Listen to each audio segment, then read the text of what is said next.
Tim redaksi Tawaf TV Biro Kairo, Mesir, kembali mengunjungi salah satu situs religi Islam paling vital di negeri piramida. Ya, Masjid Amr bin Ash menjadi destinasi selanjutnya dari kunjungan tim redaksi Tawaf TV Biro Mesir.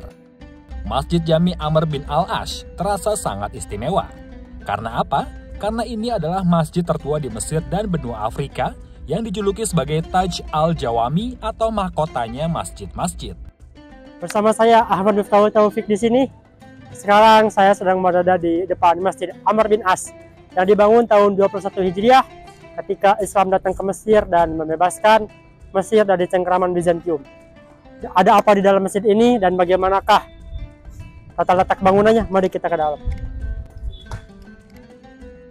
Menilik sejarahnya, Amr bin Al-Ash berhasil membebaskan Mesir dari cengkraman Bizantium pada tahun 21 Hijriah. Ia meminta izin kepada Khalifah Umar bin Khattab untuk menjadikan kota Alexandria sebagai ibu kota Islam di Mesir. Namun, ide tersebut ditolak oleh Khalifah Umar karena umat Islam belum memiliki armada laut yang kuat. Sebagai gantinya, Amr bin Al-Ash mendirikan ibu kota baru yang dinamakan Fustat.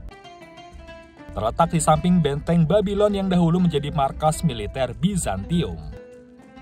Di Fustat inilah Amr bin Al-Ash membangun jami atau masjid pertama di Mesir atas perintah Khalifah Umar bin Khattab.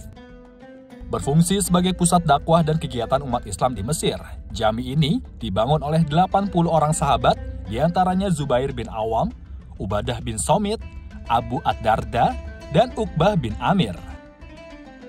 Sekarang kita sedang berada di dalam Masjid Amr bin Ash. Masjid ini selain digunakan untuk sholat dan beribadah, digunakan juga untuk kegiatan talaki. Bahkan pada saat awal pembangunannya, masjid ini dipakai untuk urusan kepemerintahan dan juga untuk menyelesaikan masalah-masalah umat.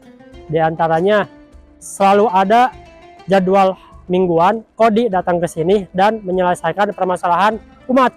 Umat datang bertanya kepada Qadi tentang masalahnya dan diselesaikanlah oleh Qadi. Selain itu juga masjid ini juga menjadi salah satu tempat talakinya Imam Asy-Syafi'i ketika beliau datang ke sini.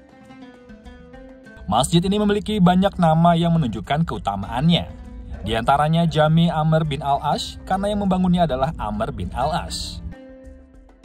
Jami Misr atau Jami Fustat karena terletak di Mesir, khususnya di Fustat. Jami Al-Futuh karena dari sinilah Futuhat atau penaklukan Islamiyah di Afrika dimulai. Jami Al-Atik karena masjid ini termasuk masjid tua yang bertahan hingga sekarang. Dan terakhir adalah Taju Al-Jawami karena masjid ini menjadi pusat kegiatan keagamaan dan pemerintahan serta sering dikunjungi oleh penduduk Mesir untuk mengambil berkah darinya. Dan yang menarik dari masjid ini dibagikannya buku keislaman dari berbagai bahasa. Di antaranya kita bisa lihat ini buku bahasa Cina. Nah, ini buku bahasa Cina. Ada juga buku bahasa Portugis. Nah, ini buku bahasa Portugis. Ada juga buku bahasa Inggris. Buku-buku ini sengaja dibagikan secara gratis di masjid ini sebagai salah satu syiar dakwah yang ditempuh oleh Azhar. Karena masjid ini menjadi pusat wisata turis ke sini, sehingga jika ada turis ke sini dan ingin mempelajari Islam lebih dalam, tinggal mengambil buku ini secara gratis. Jami ini mengalami renovasi dan perluasan dari masa ke masa, mulai dari awal pembangunannya hingga era modern pada abad ke-20 Masehi. Oleh karena itu, keaslian dari jami ini sudah hilang dan yang tersisa hanyalah namanya saja. Dari Kairo, tim liputan Tawaf TV Biro Mesir melaporkan.